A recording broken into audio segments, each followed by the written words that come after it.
Yes, okay. So our first speaker this morning is Martyna Chruslinska. She's currently in a final year of PhD at Radboud University over in the Netherlands. And she's working on within the stellar evolution and gravitational wave group, in particular studying the impact of the environment of merging double compact objects. So without further ado, I will hand over to Martyna. Thank you. So going to share my screen as usual. All right. So yeah, thank you very much for giving me this opportunity to present my work. I really appreciate this, especially in this crazy pandemic situation. And I'm going to talk about the metallicity of stars over the cosmic history and why we should care about this when we draw inferences from gravitational wave observations.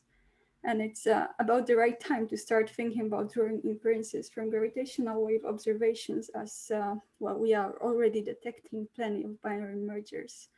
And the size of the observed population, as well as the redshift at which we can detect those mergers, will only continue to increase as we, well, with further improvements to existing facilities and with new detectors coming. So what can we learn about from the observed populations? Well, first, we see mergers of black holes and neutron stars. So this can clearly tell us something about the properties of compact objects. And this also means there are massive stars involved. So perhaps we can learn something about their evolution. And we also know that at some point they need to end up in binaries to produce mergers. So this can happen in different ways. And we can hope to learn something about the different formation channels and the evolution behind them, in particular binary physics, which is pretty uncertain in case of massive stars. On a different line, we know massive stars probe star formation history, so maybe gravitational waves can tell us something about that. Well, it's slightly more complicated or perhaps interesting with mergers of remnants of massive stars. Because those mergers can happen with some delay time with respect to star formation, and this can be much longer than the nuclear evolutionary timescale of a massive star. And this delay time depends on the evolutionary history of the binary. So in general, it will be different for different systems, and in principle, it can be comparable to the age of the universe. Now, this is an interesting perspective because then even the locally emerging population contains a certain mixture of binaries that formed at different times in the cosmic history in different environments. And so possibly some of those systems have witnessed the very beginnings of the cosmic star formation history. And well, it's even more interesting because stellar and binary evolution is a metallicity dependent process. So the contents of this mixture of the observed population also depend on the chemical history of the universe. We can imagine that if certain type of merging binaries form much more efficiently at certain metallicities than the others, then we can potentially learn about the way the cosmic star formation rate density is divided between different metallicities. And I could continue to go deeper and expand this list with other things that could be linked to those keywords that I've listed here. But now I'll just continue with my talk. And to summarize this part, I want to say that all this information potentially sits somewhere within the observed populations of gravitational wave sources, which is quite exciting. But at the same time, it means that we have to take all of this in the models that we eventually going to use to unpack this information. And well, broadly speaking, to model the population of gravitational wave sources, we need to combine two sort of big ingredients. The first one to tell us how many stars form at different times in the cosmic history and in what environments, what are their metallicities. And then the second one that will describe the evolution of those stars, so how they pair in binaries, and then how many of those stars that form at a certain redshift produce merging double compact objects. And also what are the properties of those binaries when they merge and when the merger happens. So we are usually interested, for instance, in asking a question of how many stars that formed across the cosmic history will produce binaries that merge in the local volume that can be probed with current detectors. And throughout the rest of my talk, I will focus on the first ingredient, so the number and metallicity of stars forming over the cosmic history. Now, this is something that different groups have made very different assumptions about, and has been shown in particular in my work that this assumption can significantly affect the estimated properties of merging double compact objects. So this was like a warning sign that we need to really think about what we assume about this. And what appeared as a relevant question to me is how does this distribution of the cosmic star formation rate over metallicity and redshift actually look like, and how uncertain it is, whether all of those assumptions that were previously used appear reasonable in light of current observational constraints. So we set ourselves a goal of finding the observation-based answers to those questions. And for this, we turned to observed properties of star-forming galaxies, in particular empirical scaling relations. And our method consists of 3 basic ingredients. The first one is the galaxy star mass function, so something that tells us what's the number density of objects in different mass ranges, of galaxies in different mass ranges. And then we can connect the mass to metallicity using mass-metallicity relation. And finally, the star formation mass relation, or the star forming main sequence, is something that provides us the scaling. So it tells us what's the contribution of different masses or metallicities to the total star formation rate budget. And then there's a number of other things that we need to take into account while we do this procedure. And you can find all the nasty details in my paper. But one last thing that I wanted to mention about the method is that all of those relations evolve with redshift, evolve with time. So we have to take this into account. And then once we combine them at different times, we can construct the self-distribution. So as you can expect when using observational results, well, there's plenty of observational results concerning all of those ingredients that we are using, and they often disagree with each other. And what I've listed here is just a few of the related open questions that we've discussed in more details, and we've looked at the impact on our result. And the presence of those issues means that we have to consider some variations to those relations that are at the core of my method, rather than rely on a particular estimate. And by doing this, we cover the range of possibilities allowed by current observations, and also get a feel for the uncertainty of our final results, which is equally important. So bottom line, I'm not going to get the one single answer to my question about the distribution, but rather a range of possibilities. And then one particular source of uncertainty in our result, which I've mentioned in my abstract, but I figured I will have no time to discuss it further, is related to the assumed form of the initial mass function, stellar initial mass function, and to the question about its universality. Now, this bothers me because when we do this, we have to consider environments that are significantly different from the current Milky Way neighborhood, which is where the IMF that is commonly used in the literature was established. So this is also something that affects our result, and in particular affects the number and metallicity of stars in different mass ranges that form in different mass ranges differently, because we are playing with this relative proportions of stars forming in different mass ranges described by the IMF. And we've discussed this in a separate paper.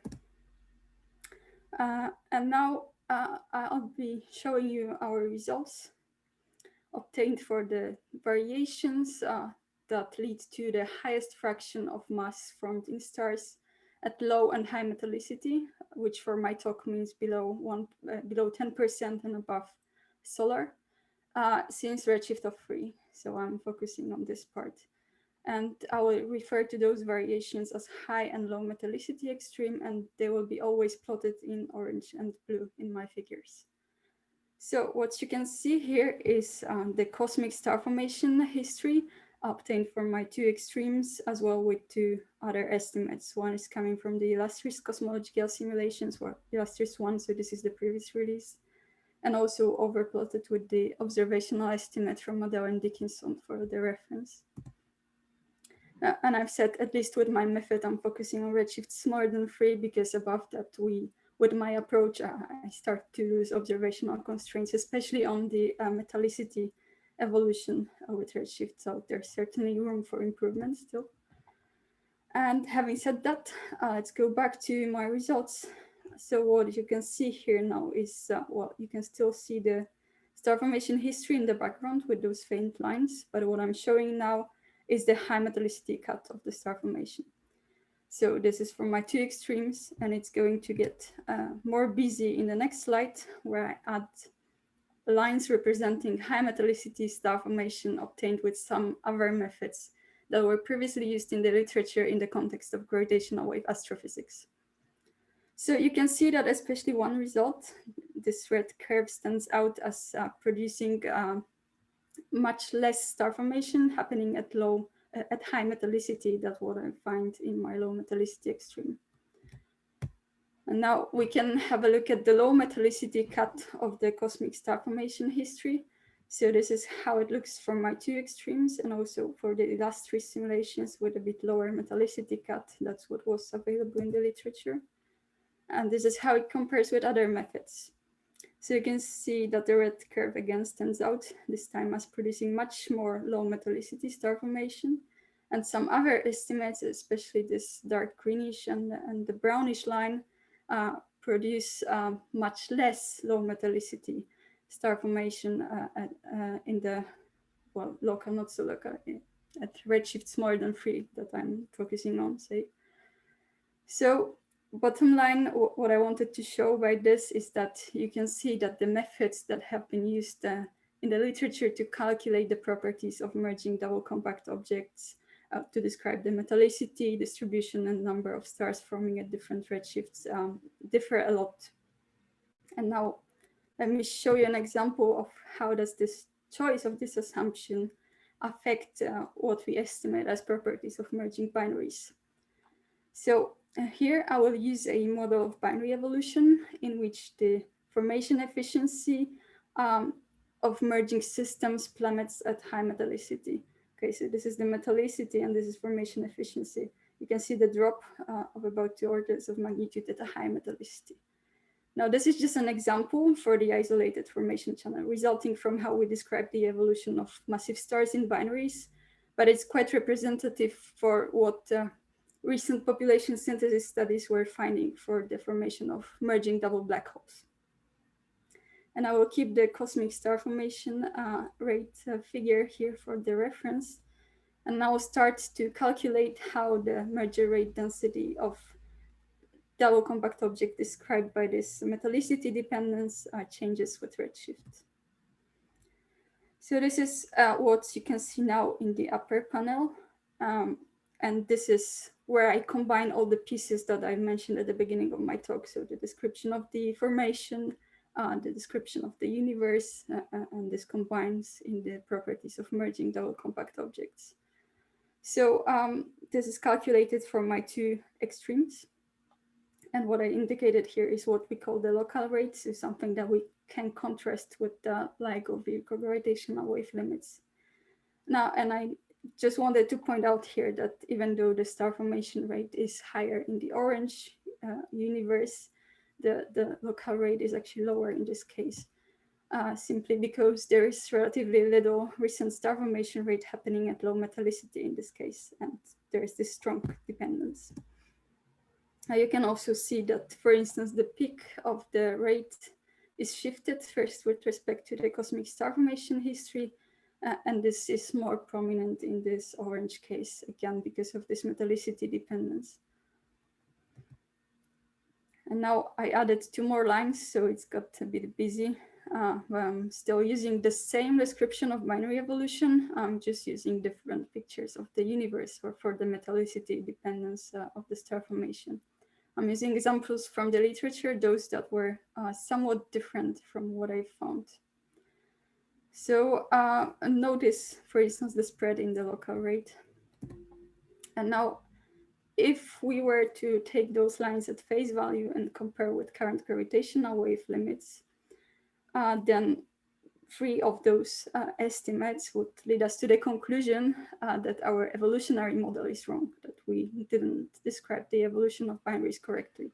Well, it's not the case if we used the brown line for the description of the universe.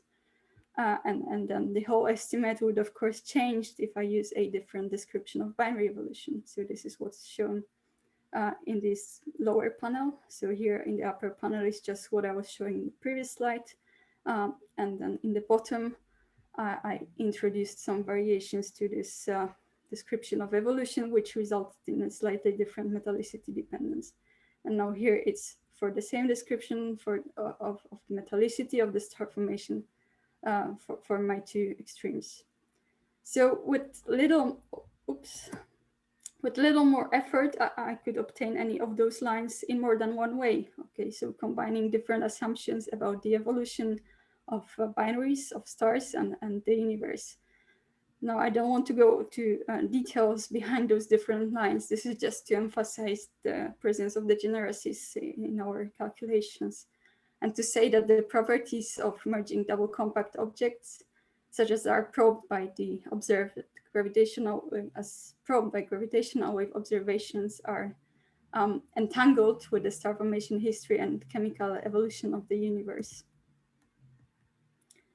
And I've discussed the merger rate density example, but the choice of our description of the universe also affects a number of other things, like the mass distribution, the ratio of rates of different double compact objects, the fraction of local emerging systems that originate from high redshifts, which also has implications for where we expect to find those mergers. And this assumption obviously adds uncertainty to our estimates, and then how big this uncertainty is depends on our model of evolution. Because if there is a strong metallicity dependence that results from the evolution, then we can expect a larger uncertainty coming from this assumption. So this entanglement is a challenge that we need to face if we want to learn from gravitational wave observed populations. And this is a bit looking into the future. So we would, for instance, like to use the observed trends in the merger rate density evolution with redshift that we already start to probe, but will be fully uncovered with the third generation gravitational wave detectors, and then seek for some deviations with respect to the cosmic star formation history. But to do this, we first need to have a very good idea of the star formation history to high redshifts. And we also need a well-constrained metallicity distribution of the star formation to then be able to map those differences to metallicity dependence of the formation of double compact objects and delay times, and then further to inform models of evolution and vice versa. So to use gravitational wave observed populations as probes of chemical history of the universe, we need to better understand this part of the puzzle, so the formation of double compact objects. We need to do this with other means than gravitational wave observations. Now there are new facilities coming that will reach to higher redshifts, lower luminosities, lower metallicities, and will surely add a lot of information to help us to improve constraints on both sides of the problem if we are smart about this. But even before that happens, there's work to be done to understand what is actually the full uncertainty range that we are talking about in the model predictions. And then what are the factors that contribute the most to this uncertainty, and how can we constrain those factors, for instance, with the use of future facilities. And this brings me to my conclusions. So here, I just wanted to say that gravitational wave observations can provide complementary information to that which can be obtained with other means. And can help us to address some questions about both binary evolution and about the cosmic chemical history, questions that are otherwise difficult to pinpoint. but they surely will not solve all our problems or of our uncertainties in the models themselves. So to take advantage of those observations, we need to understand and reduce uncertainties in the models as much as possible. And in my recent work, I was focusing on the part of the puzzle that is related to the number of stars forming at different metallicities across the cosmic history, with the aim to understand what are the factors that limit our knowledge in this respect and how well we know this distribution of the metallicity at different redshifts observationally. Now, this study was certainly not the end of the story, but my results already show that some of the assumptions that were previously made in the literature in the context of gravitational wave astrophysics appear somewhat extreme in light of current observational constraints. Thank you.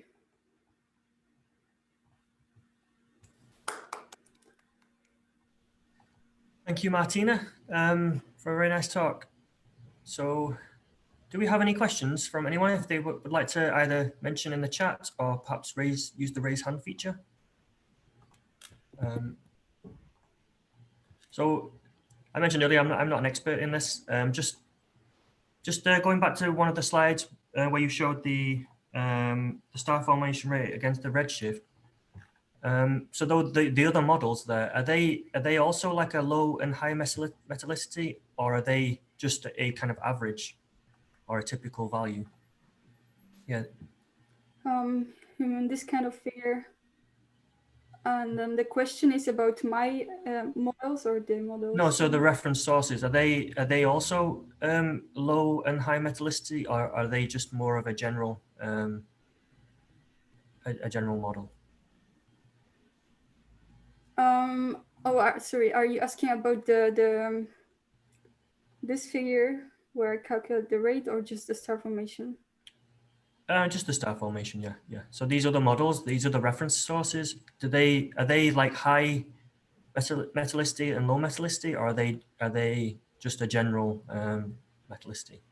Okay, so let me try to answer, and we'll see whether I got the question. So what I was trying to do here is like I'm showing a range which at least that redshift I would say smaller than 1, maybe smaller than 2. The range between those two lines, the orange and the blue one, appears as a reasonable estimate of what is the uncertainty on, in this case, low metallicity fraction cut of the star formation.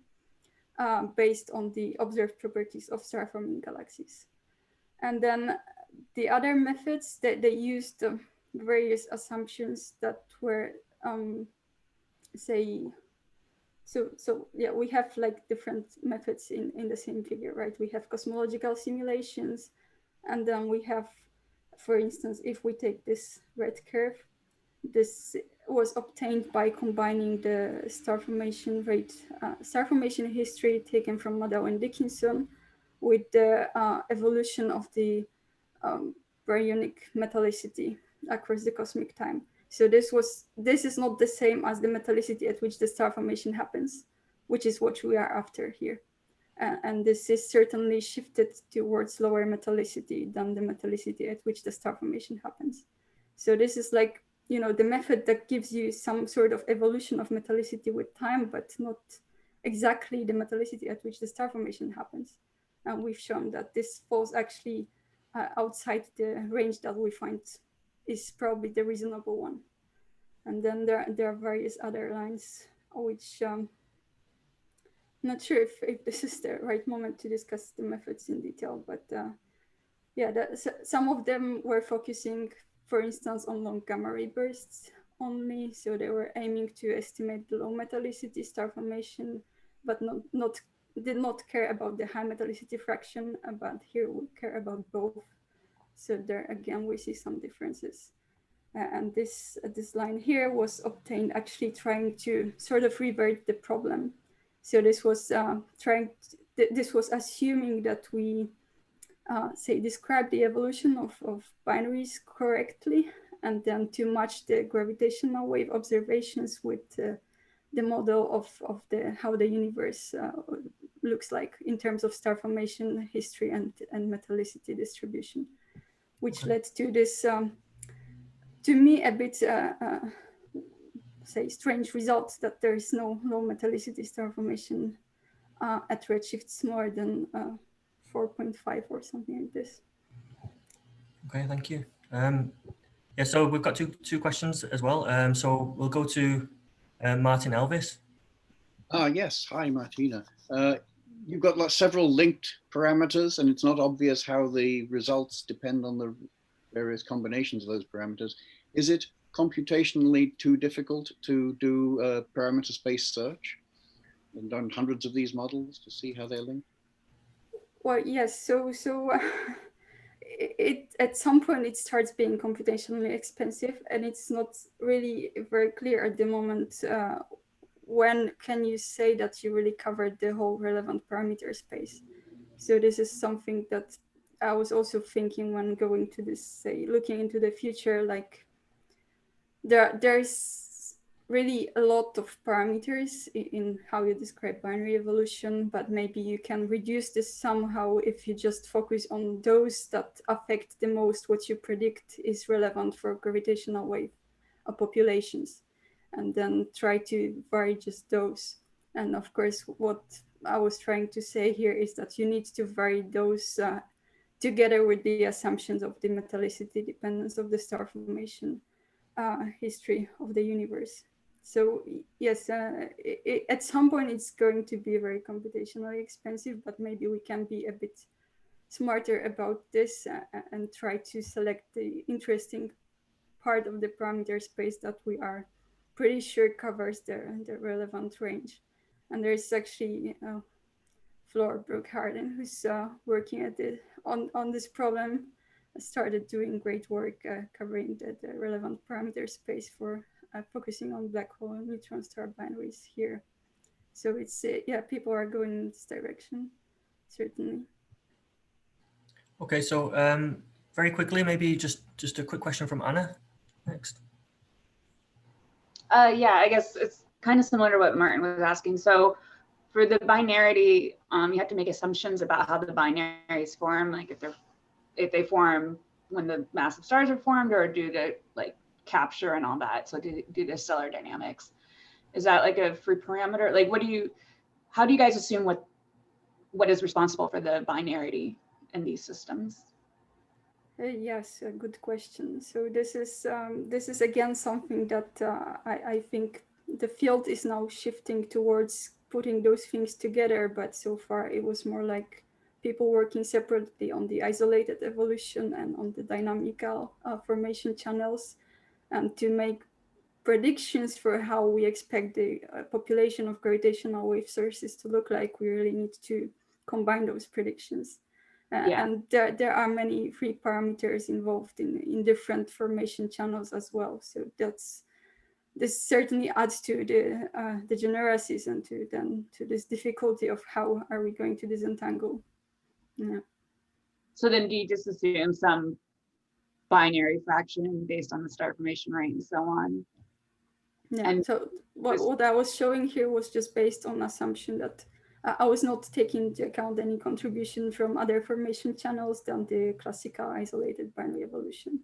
And just based on this, you could see the range of uncertainty, not taking into account that there is some contribution from other formation channels still. So are you using, so yes, with binary evolution, but I guess we need to know what fraction of stars are in binaries that can actually. Yes, certainly. And that's so, okay. We have a fairly good idea that this binary fraction is high, at least in the Milky Way neighborhood for massive stars, but how does it look like at very low metallicities, for instance? That's a different question. Yeah, great, thank you. Okay, yeah, thanks for that. So given time, we'll have to move on, but I encourage people to sign up again for the one-to-one meetings with Martina, if possible. And I'll pass on to Jason, who will introduce our next speaker. Thank you. Yeah, it's my pleasure to introduce our second speaker, John Zink. He comes as a graduate student who is on the job market from UCLA. He did a quick 6-month visiting stint at IPAC, or at Caltech as an IPAC visiting graduate student. and he also did his undergraduate at UCLA. So today he's going to tell us about the K2 and Kepler demographics. And we can see your presenter view, John. Okay, cool. Hopefully that looks good. Yep, that looks great. Awesome. All right. Well, thank you, Jason, and thank you guys for having me today. Again, I'm John Zink. I'm going to be talking about K2 and Kepler demographics. So brief outline of things I just want to go through today. I want to talk briefly about Kepler and how we can actually kind of do exoplanet demographics at all with the, this Kepler data set. Then I want to move on to talk about K2, the mission after Kepler, and what kind of demographics we can start to do with K2. And then finally, I'll end by kind of talking about how we can merge the two samples together and learn a lot about planet formation. Okay, so the big question that we really want to answer with exoplanet demographics is how unique is our solar system? And within this, there's two smaller questions that we need to answer. And the first one is, how do planets form? And the second one is, how do orbits evolve? And understanding these two features really gives us a good understanding of how we got to be the system we are today. Today, I'm going to focus mostly on how planets form, just because of the time constraints, but I definitely have a lot of thoughts and ideas about how orbits evolve and would love to chat afterwards if anyone's interested. Okay, so the Kepler mission, just to get it summarized, essentially looked at one patch of the sky. It was about 0.25% of the total celestial sphere, so a rather small patch, for about 4 years straight. It just collected data every 30 minutes, and it allowed us to create these wonderful photometric light curves where we could identify transit signals. So transiting planets, being planets moving in front of the star, that gives us some information about the period of the orbit and the radius of the planet. So those are two really important features that we're able to get from transiting planets. So what did the Kepler mission find? It found a ton of planets, about 3,000 planet candidates in total. And here I'm just kind of plotting the summary of planets found. I'm sure this plot is very famous, or a version of this is very famous. But I also put on the Earth, Venus, and Mercury, just to kind of show you where they lie in this parameter space of period and radius. And you'll notice that most of the planets found by Kepler are not anywhere near these guys here. They're very unique. And this is a really interesting finding because we don't really have analogous planets in our own solar system. So it makes us wonder what's going on here that enables these planets to be so abundant around different stars, but so unique from our own system. And to really understand this, we really need to dig into the demographics. But to do demographics, you need a sample, that's great, but you need to understand how biased this sample is. Like, are we very complete down here? Almost certainly not, but just saying that is not necessarily important. It's important to have a quantified measure of completeness. And the beauties of the Kepler mission is that by having this photometric data that was essentially every 30 minutes, it enabled the transit detection to be automated. And so one of the features coming out of Kepler was this idea of fully automated detection pipeline. And the RoboVetter was essentially the main one for Kepler. And this is from front to back automation. So it takes the raw signal, detrends it, looks for transits, and then vets that transit signal to identify true planet candidates. And so this completely takes the human element out of this whole process. And that's super important for us to understand the biases in our sample.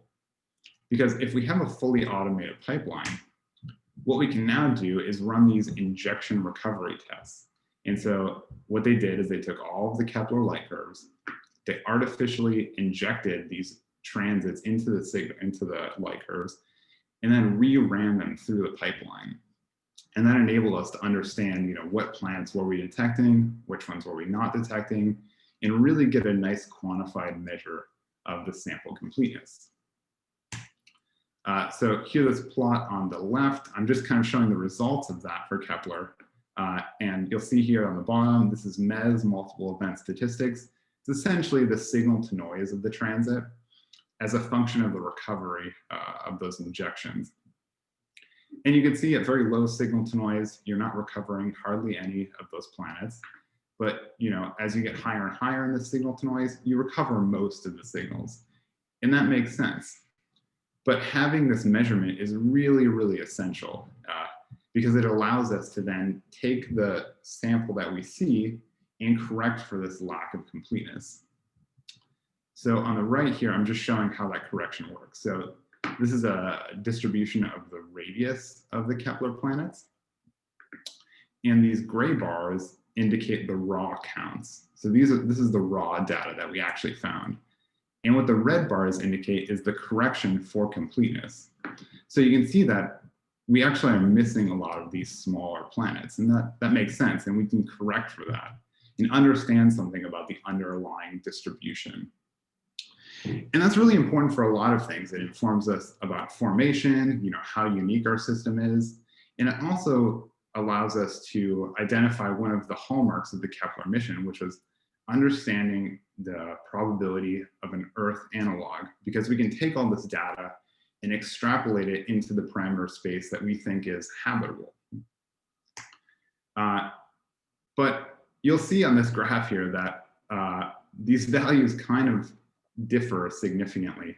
This most recent one coming out just a few days ago from Steve Bryson, but still there's quite a deviation. So this is just a plot of gamma Earth. It's a little bit different than the commonly known eta Earth, which is the probability of an Earth analog.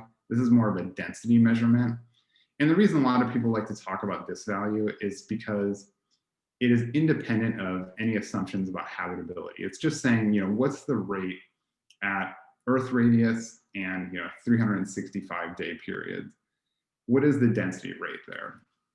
And so we don't have to make any assumptions about habitable zone or habitable radius. But despite the fact that all these studies are using essentially the same data set, you'll notice there's quite a spread. And you'll see that my value here is a little bit higher. And the reason that I'm finding a little bit of a higher value than the rest is because I'm accounting for an additional multiplicity bias that people hadn't previously known about. Unfortunately, I don't have too much time to talk about that, but if there's interest, I would love to chat more about it later. But really what I want you guys to take away from this is noting that there's just a lot of spread, and it has to do with a few things. Methodology is a big thing. How you cut the sample is another big thing. But really, if we want to get it down to like one narrowly focused value, maybe we just need more data. And the Kepler mission just didn't provide us quite enough data. And furthermore, just thinking about that in a more deep sense, the Kepler mission stared at one patch of the sky, and a very small patch of that, being 0.25% of the total celestial sphere.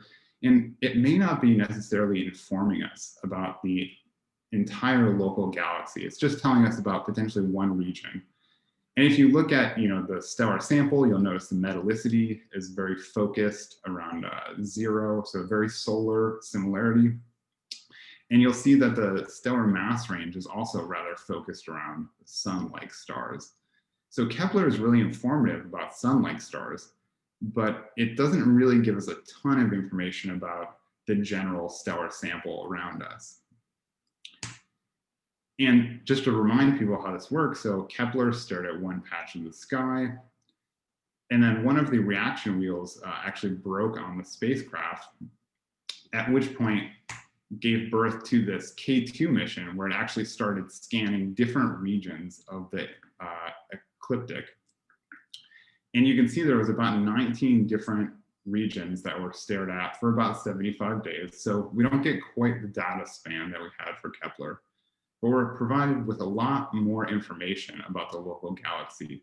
We can start to think about how does exoplanet demographics change as a function of, say, for instance, galactic latitude, stellar ages. We have a bigger range with this larger sample, stellar metallicity, stellar mass. All these things are essentially widened. These parameter spaces are widened with the K2 mission. And there's a lot of great data to come out of there. Just to kind of make that point even a little more clear, if we look at these two missions from an edge-on view of the galaxy, you can see that the Kepler mission is rather focused mostly in the thin disk of the galaxy. It dabbles a little bit into the thick disk, but most of the stars in Kepler are within the thin disk. Whereas comparatively, the K2 mission, kind of spans a much larger range of the galactic plane, and we get a lot of thick disk stars, thin disk. We can start to probe these different regions and look at different features that may be important for planet occurrence and therefore planet formation. Just highlighting here, the thick disk has a higher alpha abundance. So these are elements made with helium, combinations of helium. And we have some really early evidence indicating that those stars with these higher alpha abundances may have a surplus of exoplanets. And therefore, this might be an important feature for planet formation.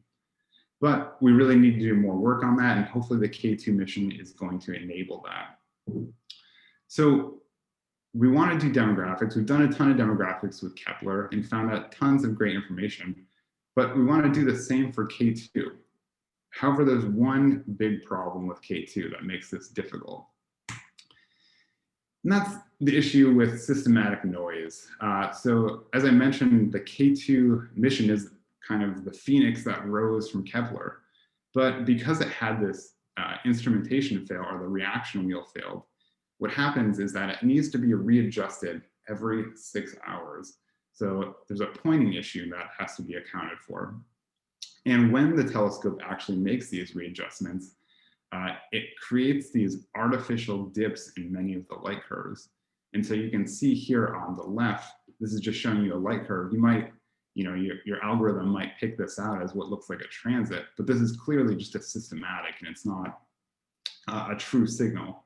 On the right, I'm showing just a real actual K2 signal. And so it's really hard to differentiate these two signals through automation. And up until this point, pretty much all of the K2 stars, or all of the K2 planets, had been found through just some form of visual inspection, which is great for finding planets, but not so great if we want to do exoplanet demographics. So this is where the Scaling K2 collaboration came in. And we said, okay, we want to get together and we want to make K2 a demographic mission. So this collaboration includes Jesse Christensen, Kevin Hartery-Allman, and myself, and a bunch of other great scientists working on solving this problem and seeing if can we make K2 into the demographic mission that Kepler was. And we've been somewhat successful. So now I'm going to kind of go into what we've been able to accomplish for K2. So moving forward in K2, you really need 4 main ingredients if you want to calculate an occurrence rate. So if we want to do any type of demographic study with K2, we have to have all 4 of these ingredients in hand before we can do any of that. So the first thing is the stellar sample. So we need to understand our underlying K2 stellar sample and have good parameter measurements. And so what we did is we used a bunch of the photometric data from K2, Gaia, SDSS, 2MASS, and Lamos spectra that we had for some small fraction of these stars. And what we were able to do is use that spectroscopic data we had from about 10% of the stars and use that to train a random forest classifier on the photometric data for the remaining stars. So using this machine learning technique, we're able to back out a lot of information from just a few data points for most of the stars. So we're able to get measurements of stellar radius, spectral type, effective temperature, surface gravity, metallicity, and mass. And one of the things I really want to highlight is that Kepler, our K2 has so many more M dwarfs. So if you're excited about M dwarf science, K2 is definitely going to be the mission for you. It's going to have a ton of M dwarfs that we can start to test a lot of new interesting features that we weren't able to with the K2 data set.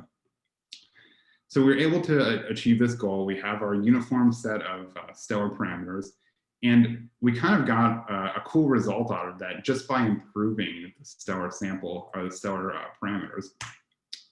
And that was, there was already a bunch of known K2 planets that existed with radius measurements. And by creating this uniform stellar sample, we were able to improve a lot of the star radius measurements and therefore improve a lot of the known planet radius measurements as well. And by doing so, we were able to back out this gap here, you'll notice around like 2 Earth radii. And so this blue guy is just our updated distribution. And that's really important because this radius valley that we're finding with K2 had been previously identified with Kepler. And by finding it in K2, it's kind of independent verification. This is some kind of formation feature that we're finding in the demographics. This isn't a systematic issue of Kepler itself, but there's some kind of underlying formation happening here. And also we noticed a sub-Neptune desert, which was also identified by Kepler, where it seems to be a real deficiency of planets over here. And these two features seem to have some underlying formation mechanism. And by understanding these in a demographic sense, we can really kind of probe what are these potential features causing these deficits in the planet sample. Okay, so I talked about we have our stellar sample. The next thing we need is our catalog of planets. So this is a really important part. We need a catalog of planets, but we need a uniform catalog of planets that we can measure, completeness and reliability for.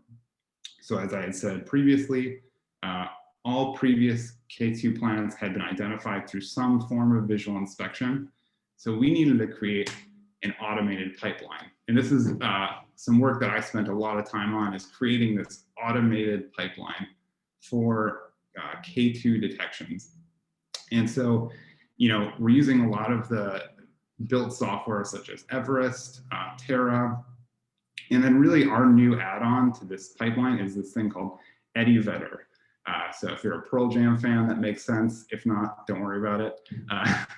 But essentially what EddieVetter is doing is it's going through each one of these seemingly transit-like signals, and it's identifying if this is real or if this is fake, or if there's some kind of systematic issue. And we have all these different metrics that it has to go through. And by doing that, we can essentially automate the entire process, because now we've automated the vetting part of it, which is identifying whether the transit is a true signal or a false positive. And we tested this out on one of the campaigns just to see if we could get it to work. And we were successful. We were able to completely automate the process from front to back, no human interaction needed. We identified 75 planets in this K2 campaign 5. 7 were in multi-planet systems, 8 were previously undetected, and we recovered about 51% of the known planet candidates. So we chose campaign 5 just because it was really well studied. A lot of people had already gone through it and found most of the planets. We didn't expect to find a ton more, but it allowed us to really determine whether our vetting program was working or not. And it seemed to be working really, really well. You'll notice we're not super complete, so we're only finding 51% of the known candidates, but we're completely okay with that, because our goal isn't necessarily to find all the planets. It's to find planets that we can have a measurable understanding of the sample completeness and reliability for. So we have our stellar sample, we have our catalog of planets. Now we need our measure of false positive and false negative rates. So because it's automated, we can run our injection recovery test and get our understanding of completeness. You'll notice K2 is much less complete than Kepler. We expected that because of the systematic issues. This is just, we measure the reliability. We end up flipping the light curves around. If you want to know more about how we measure the reliability, I'm happy to talk about it, but essentially we're very reliable. So we think about 94% of our planets are real, whereas Kepler had about a 96% reliability. So we're very on par with the Kepler mission as far as that goes. And so we've got all of our ingredients. Finally, we just have to mix and bake and hopefully get some good results. So before I go into the results, I just want to remind you guys that this was done on a pilot study on a specific campaign. And this is very far away from the Kepler field. So this is a truly independent measure of planet occurrence. Furthermore, K2C5 is probing kind of a different region of the galactic plane. So even more so, it's independent. And just when we look at the two stellar samples side by side, so we focus mostly on the FGK dwarfs for this study, you'll notice that, radius, temperature, and mass, they're relatively the same for the Kepler sample versus our K2C5 sample. But you'll notice that metallicity is off a bit. So the K2C5 is much more metal poor than the Kepler sample. And before I go into the results, you might naively think, okay, well, we think metallicity is linked to planet formation. So we might suspect that K2C5 might have a deficiency of planets or a lower planet occurrence based on the fact that the stellar sample is more metal poor. And when we go through our results, we find just that. So looking at the blue point, this is our posterior values for the FGK dwarf occurrence rate, this being the number of planets per star. The Kepler sample, we have a pretty narrow focused value. But you'll look at this green hump over here and you'll notice it's actually a little bit lower for our K2 sample. So we do find that deficiency of planets in our K2 sample. And there's two things you can take away from this. This is potentially early evidence that small planet formation is also linked to metallicity, as we've seen for the giants. But you'll notice there's a lot of overlap here too. And this might also be an indication that the Kepler field is somewhat representative of the local galaxy as a whole. And really, to figure out which one of these two answers is correct, we just need more data. So fortunately, we have now officially processed all of our campaigns. We don't just have one now, we've done them all. And so we have 730 planets ready for demographics work. About 200 of these are brand new candidates that we found in the K2 data. So there's a ton of exciting K2 science coming in the near future. And we're going to publish this catalog with all of the measurements of completeness and reliability in the very near future. So look out for that. And finally, I just want to go briefly over what we're hoping to do in the near future now that we have this set of data. One of the things that I'm really excited about is potentially testing some of the formation mechanisms. So we think that this radius valley, there's some reason nature doesn't seem to select planets there. What we believe is happening is that something is happening to the planet on a time scale that's removing the gas envelope in planets around this region, pushing them down into this pile here. So it might either be photoevaporation or core powered mass loss or some other mechanism. And really, we hope to test that with the K2 sample. The same thing with this sub-Neptune desert.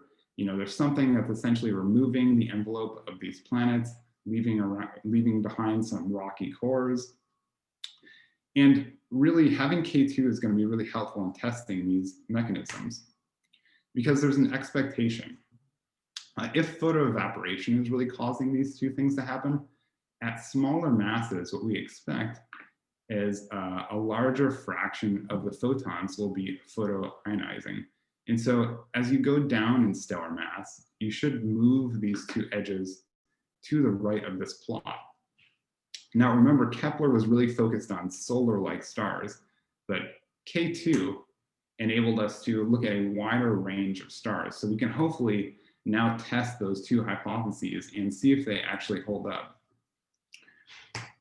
So just to kind of show you, so this is our K2 data, and you can see it probes these two regions very well. So in the near future, we're hoping to test this hypothesis and see if photoevaporation is really the formation formation theory that's causing these two strange deficits in the exoplanet demographics. With that, because I am running out of time, I will leave up my conclusion slide and I will take any questions. Thank you. Thank you for a great talk. If anybody has any questions, feel free to raise your hand and you can unmute yourself and just ask. Okay, Jennifer Yee, go ahead.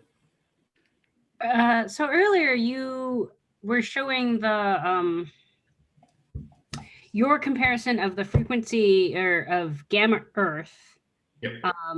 From Kepler, and you alluded to a multiplicity bias or effect that you had taken into account that other people hadn't. Could you expand on that a little and explain what that was about, please? Yeah. So it kind of goes back to this idea of injections, right? So there was this theory that you do this injection recovery, and when you go through the whole process of accounting for completeness, there's this underlying assumption that, you know, finding the first planet in the system is just as easy as finding the second planet in the system, and so forth. So essentially, it's not any, like, multiplicity shouldn't really be impacted by completeness. There shouldn't be a multiplicity effect. But what happens when the Kepler pipeline runs through the data is it looks for these signals, and then it masks out the data. So it'll find a transit, you know, run through the process, say it's good, and then it masks it off.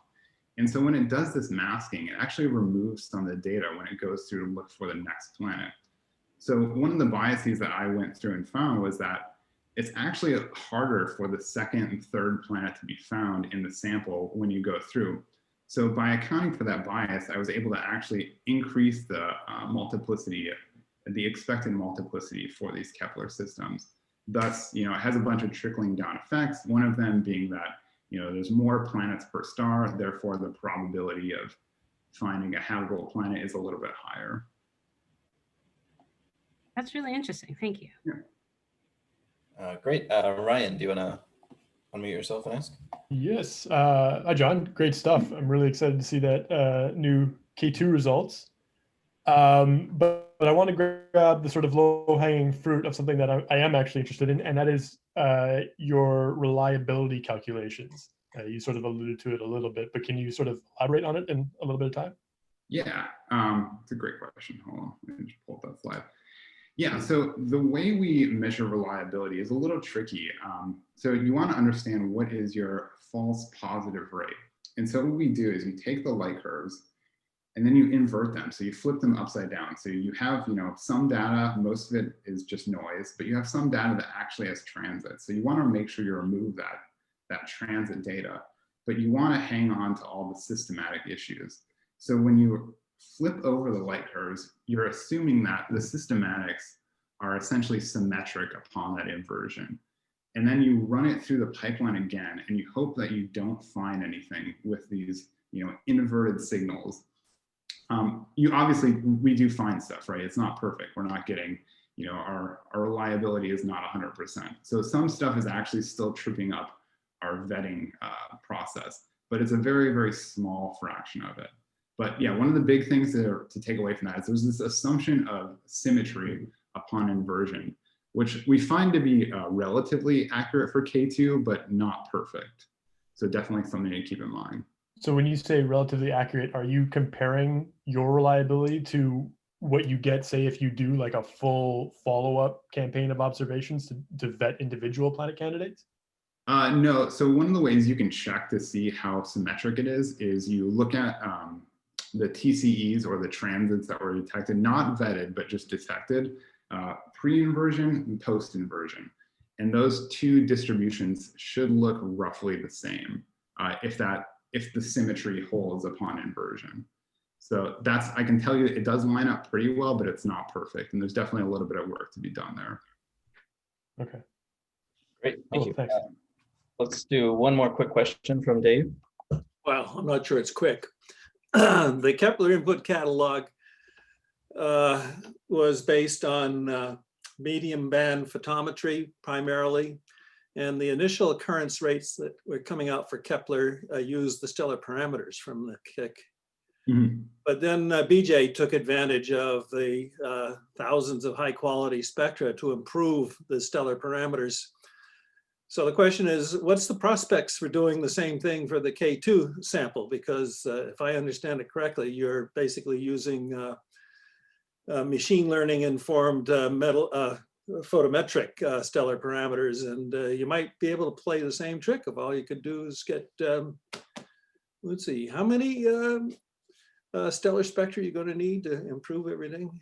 So it's relatively the same number of stars. So yeah, this is a great question. It's something we're definitely trying to get some follow-up on and try to get some better spectra. So we have a good spectra from LaMost for about 10% of our sample, but we're definitely trying to get more, especially in the Emdorf regime, where we don't have a lot of great spectra. So we're trying to get some Keck time to see if we can get, a similar sample like BJ had for the Kepler sample. Yeah.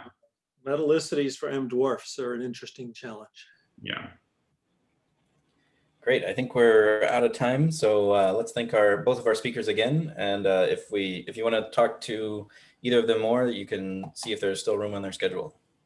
Thank you.